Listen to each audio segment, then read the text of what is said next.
एक दिन एक लड़का अपने स्कूल की रियूनियन पार्टी में जाता है जहाँ पे उसके सारे पुराने दोस्त आए हुए होते हैं और जैसे ही वो अंदर जाता है तभी उसके सामने वही लड़का खड़ा हुआ होता है जो 8th क्लास में उसके खाने के अंदर पेंसिल के छिलके मिला दिया करता था ताकि सब उसका मजाक उड़ा सके और उसका खाना बर्बाद हो सके। ये बात उस लड़के को अच्छे से याद होती है। तभी वो सेम लड़का उसे देख लेता है और चिल्ला के उसे चिढ़ाने के लिए कह देता है कि पेंसिल बॉय इधर आ जाओ, हम लोग यहाँ खड़े हैं। इतना होता है और सब लोगों से मिलने लग जाता है, सबसे बात करने लग जाता है। तभी वही सेम लड़का उसे कंधे पे हाथ रख के कहने लग जाता है कि देखो हमसे मिलने कौन आया है, ये वही लड़का है जिसके खाने में मैं पेंसिल मिला दिया करता था और हम लोग इसका कितना मजाक उड़ाया करते थे। और बाकी सब लोग भी हंसने लग जाते हैं। लड़का चाहता तो वहां पे उस लड़के से बहस कर सकता था इस बात के ऊपर कि वो उसका मजाक ना उड़ाए, लेकिन वो ऐसा करता नहीं है क्योंकि उसका लड़ने का कोई मूड नहीं था और चाहता नहीं था कि यहाँ पे कोई सीन क्रिएट हो। इसलिए वो सबके साथ अच्छे से बात करता है और उनके साथ हंसने लग जाता है। तभी वो सेम लड़का उसे नीचे दिखाने के लिए उसकी गर्दन पे हाथ रखता है और उसे पूछ लग जाता है कि तुम अब क्या काम करते हो, क्या तुम कुछ कमा भी पा रहे हो या नहीं कमा पा रहे हो। लड़का तो मुस्कुराता है और कहने लग जाता है मैं एक सॉफ्टवेयर इंजीनियर हूँ और मैं बहुत बड़ी कंपनी में काम करता हूँ। ये सुनने के बाद लड़का उसे फिर से नीचे दिखाने की कोशिश करता है और एक और सवाल पूछता है कि क्या तुम अभी भी अपने माँ बाप के साथ ही रहते हो, क्या तुम अपना खुद का एक घर खरीद पाए। तभी लड़का उसे रिप्लाई में कहने लग जाता है मेरे पास तो एक बहुत बड़ा बंगलो है और मैं उसके अंदर काफी खुशी से रहता हूँ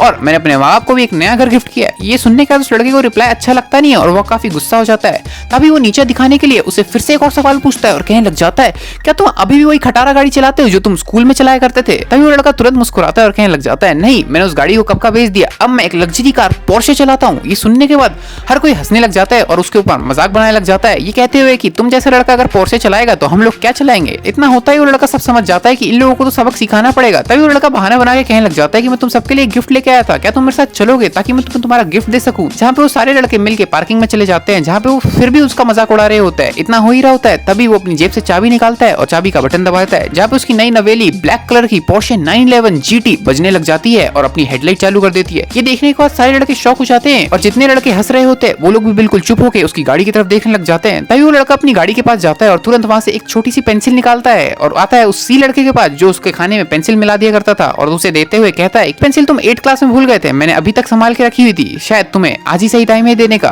तभी उसके हाथ में वो पेंसिल देता है और तुरंत अपनी गाड़ी में बैठ जाता है जहाँ पर वो सारे लोग उसे खड़े होकर देख रहे होते हैं। तभी वो लड़का काफी तेज ड्राइव करता है और अपनी गाड़ी भगा के उनके सामने से ले जाता है। तभी वो सेम लड़का जो उसे चिढ़ा रहा था वो अपने हाथ में वही पेंसिल देखने लग जाता है और काफी शर्मिंदा महसूस करने लग जाता है।